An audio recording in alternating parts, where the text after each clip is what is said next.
सब एकत्रित हुए हैं और वो भी साक्षात हमारे ठाकुर जी की सामने बैठ करके हम लोग नृसिंह भगवान की कथा श्रवण कीर्तन करेंगे। महापुराण श्रीमद् भागवत ग्रंथ के आधार पर तो भागवत कहते हैं श्रवण कीर्तन नष्ट प्राय भद्र संयुक्तम भागवत सेवया भागवत उत्तम के भक्ति भक्ति।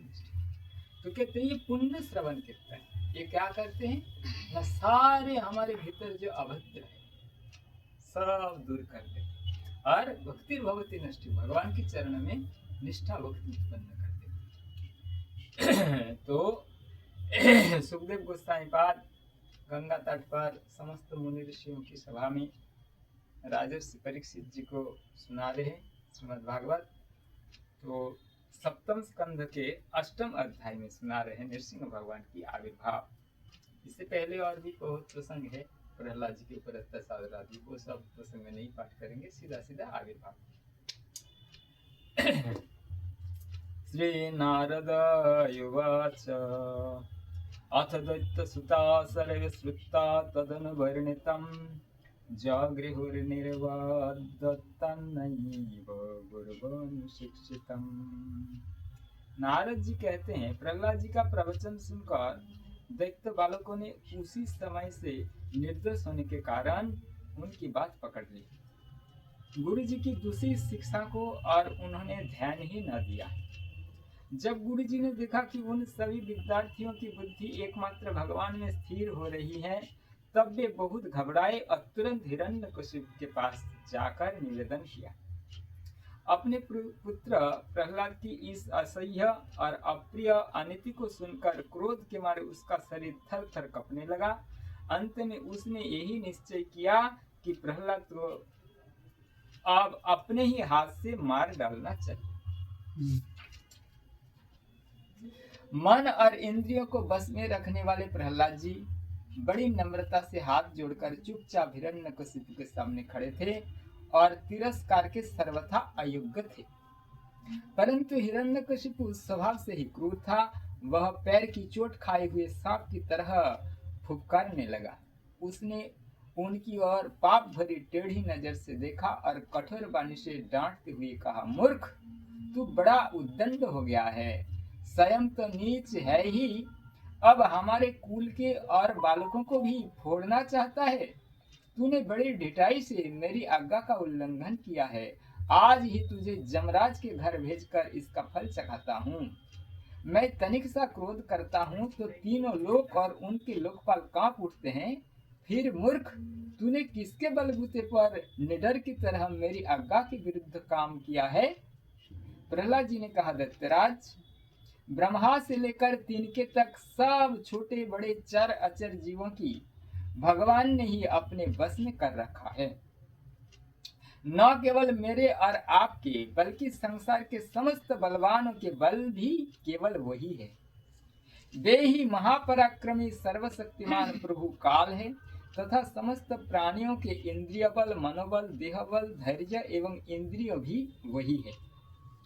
वही परमेश्वर अपनी शक्तियों के द्वारा इस विश्व की रचना, रक्षा और संहार करते हैं। वे ही तीनों गुणों के स्वामी हैं।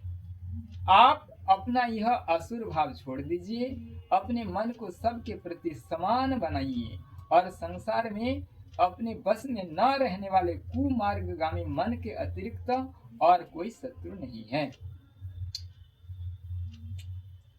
मन में सबके प्रति समता का भाव लाना ही भगवान की सबसे बड़ी पूजा है। जो लोग अपना सर्वस्व लूटने वाले इन 6 इंद्रिय रूपी डाकुओं पर तो पहले विजय नहीं प्राप्त करते और ऐसा मानने लगते हैं कि हमने 200 दिशाएं जीत ली, वे मूर्ख है। हाँ, जिस ज्ञानी एवं जितेंद्रिय महात्मा ने समस्त प्राणियों के प्रति समता का भाव प्राप्त कर लिया, उसके अज्ञान से पैदा होने वाले काम क्रोध आदि शत्रु भी मर मिट जाते हैं। फिर बाहर के शत्रु तो रहे ही कैसे। हिरण्यकशिपु ने कहा, रे मंद बुद्धि, तेरे बहलने की भी अब हद हो गई है। यह बात स्पष्ट है कि अब तुम मरना ही चाहते हैं, क्योंकि जो मरना चाहते हैं वे ही ऐसी बेसिर पैर की बात बका करते हैं। अब आगे, तूने मेरे सिवा जो और किसी को जगत का स्वामी बतलाया है, सो देखूं तो तेरा वह जगत ईश्वर कहाँ है? अच्छा, क्या कहा? वह सर्वत्र है, तो इस कंभ में क्यों नहीं दिखता? अच्छा, तुझे इस कंभ में भी दिखाई देता है? अरे, तू क्यों इतनी डींग हाँकता है? मैं अभी अभी तेरा सिर धड़ से अलग किए देता हूँ। देखता हूँ तेरा वह सर्वस्व श्रीहरि जिस पर तुझे इतना भरोसा है, तेरी कैसा रक्षा करते हैं।